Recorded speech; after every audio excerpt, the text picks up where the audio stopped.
दोस्तों, आचार्य चाणक्य कहते हैं कि मौनेन कलहो नास्ति, अर्थात मौन रहने से कलह यानी कि लड़ाई झगड़े समाप्त हो जाते हैं। यानी कि अगर आपको कोई कुछ कह रहा है तो चुप रहना ही उचित है। चुप रहकर उसकी बातें सुने और उसके अनुसार काम करें। चुप रहने से क्लेश नहीं होगा और लोग यह भी नहीं जान पाएंगे कि आपके मन में क्या चल रहा है। दोस्तों, ये बात मैं आपको पहले भी बता चुका हूँ कि कमान से निकला हुआ तीर, बंदूक से निकली हुई गोली और मुंह से निकले हुए शब्द कभी वापस नहीं आते।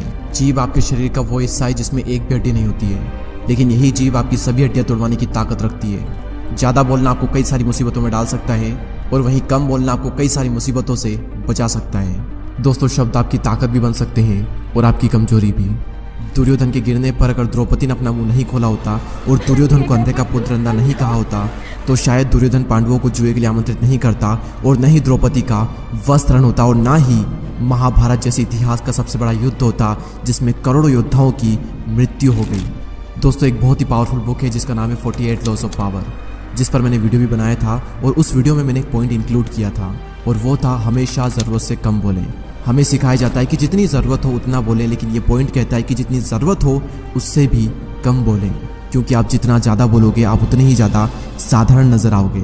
दोस्तों, शब्द चवन्नी के 100 मिलते हैं। लोगों को कभी भी अपने शब्दों से प्रभावित करने की कोशिश ना करें, क्योंकि अगर आप ज़्यादा बोलोगे तो बहुत ज़्यादा पॉसिबिलिटीज़ है कि आपके मुंह से कुछ न कुछ मूर्खतापूर्ण बात निकलेगी जो कि आपकी इमेज खराब कर देगी। वहीं अगर आप ज़रूरत से कम बोलोगे तो भले आप अंदर से कितने भी बड़े मूर्ख क्यों ना हो, लेकिन आप बाहर से स्मार्ट नजर आओगे। दोस्तों, ये इस दुनिया की सच्चाई है कि जब जब आप ज़रूरत से कम बोलोगे आप नॉर्मल से ज़्यादा महान और पावरफुल नजर आओगे। सो आज के इस वीडियो का हमारा यही टॉपिक है कि कैसे चुप रहना आपको ज़्यादा पावरफुल और एक वैल्यूबल इंसान बनाएगा और किस सिचुएशन में आपको चुप रहना चाहिए जिससे कि आपकी जो रेस्पेक्ट है वो लोगों की नज़रों में बढ़ जाए। साइलेंट रहने का पहला फायदा, silent will make you appear more powerful, यानी कि साइलेंट रहना आपको बहुत ज़्यादा पावरफुल दिखा सकता है।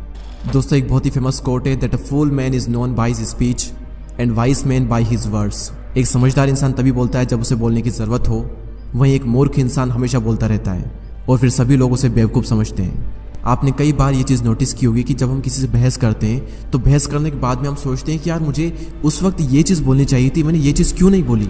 अगर मैं उस वक्त ये चीज़ कहता तो मैं तो सही साबित हो सकता था। उस वक्त ये चीज़ मेरे माइंड में क्यों नहीं आई, क्योंकि उस वक्त आपका पूरा फोकस बोलने पर था। उस वक्त आपने अपने माइंड को टाइम ही नहीं दिया कि उस वक्त आपको क्या बोलना चाहिए था।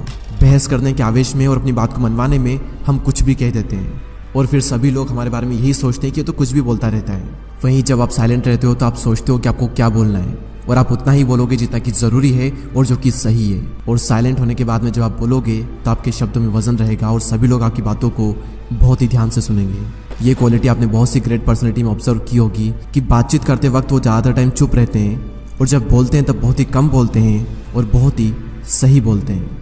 नेक्स्ट पॉइंट है no one can fool you और मैनिपुलेट यू, यानी कि कोई भी आपको आसानी से बेवकूफ़ नहीं बना पाएगा अगर आप साइलेंट रहना सीख गए तो।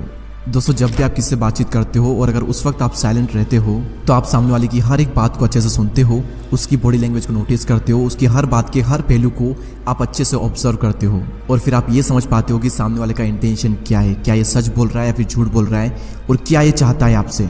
क्या ये मुझे बहलाने की कोशिश कर रहा है, क्या ये मुझे मैनिपुलेट तो नहीं कर रहा है, या फिर ये इंसान सच में मेरा फ़ायदा चाहता है। आप सारी बातें बहुत ही अच्छे समझ पाओगे अगर आप साइलेंट रहकर सामने वाले की बातों को सुनते हो तो। दोस्तों, नेक्स्ट पॉइंट है साइलेंस गेट पीपल्स अटेंशन। दोस्तों, हम सभी के स्कूल में एक चीज़ कॉमन होती थी और वो चीज़ ये थी कि स्कूल टाइम पर जब टीचर कुछ बोल रहे होते थे तब पीछे बैठे हुए कुछ बच्चे बीच में कीड़ाकांडी करते थे, यानी कि कुछ बातचीत करते थे और ये देखकर टीचर एकदम से चुप हो जाते थे और उसके बाद सबकी अटेंशन टीचर पर चली जाती थी कि आखिर टीचर ने बोलना बंद क्यों कर दिया। और इसके बाद में जो टीचर बोलेंगे वो हर कोई ध्यान से सुनेगा। इसे कहते हैं साइलेंस का डर, जो कि लोगों को सुनने पर मजबूर कर देता है। और इसी तरीके से जब आप बातचीत करने की बजाय चुप हो जाते हो तो लोग सोचने लगते हैं कि ये क्या सोच रहा है, ये क्या बोलने वाला है, ये चुप क्यों हो गया। लोग कंफ्यूज हो जाते हैं और आपकी बातों को ध्यान से सुनने लगते हैं। इसलिए जब भी आपको कुछ इंपॉर्टेंट बात करनी हो तो पहले आप चुप हो जाएं, उसके बाद में आप कुछ बोलें। अगली सिचुएशन जिसके बारे में आपको हमेशा चुप रहना चाहिए वो है आपके प्लान्स, आपके गोल्स। दोस्तों, चाणक्य का एक श्लोक है मनसा चिंतितम कार्यम वाचा नैव प्रकाशयेत मंत्रेण रक्षयेत गुणम कार्य चापि नियोजयेत, यानी कि मन में सोचे हुए कार्य को किसी के भी सामने प्रकट ना किया जाए बल्कि मन को अपनी सुरक्षा प्रदान करते हुए उसे कार्य में प्रस्तुत कर दिया जाए। यानी कि अगर आप किसी चीज़ पर काम कर रहे हो तो किसी भी कीमत पर उसे जाहिर ना होने दें, क्योंकि इस दुनिया में ज़्यादातर लोग खुली किताब की तरह होते हैं। मौका मिलते ही अपने मन की सारी बात कह देते हैं अब इसमें प्रॉब्लम यह है कि अगर आप अपने गोल शेयर करते हो और फिर अगर आप अपने गोल अचीव नहीं कर पाए तो लोग आप पर हंसेंगे और लोग कहेंगे कि यार ये ना सिर्फ बोलता है, कर नहीं पाता। और फिर लोगों की नज़रों में आपकी एक गलत इमेज बन जाएगी और आपकी जो रेस्पेक्ट है वो डाउन हो जाएगी।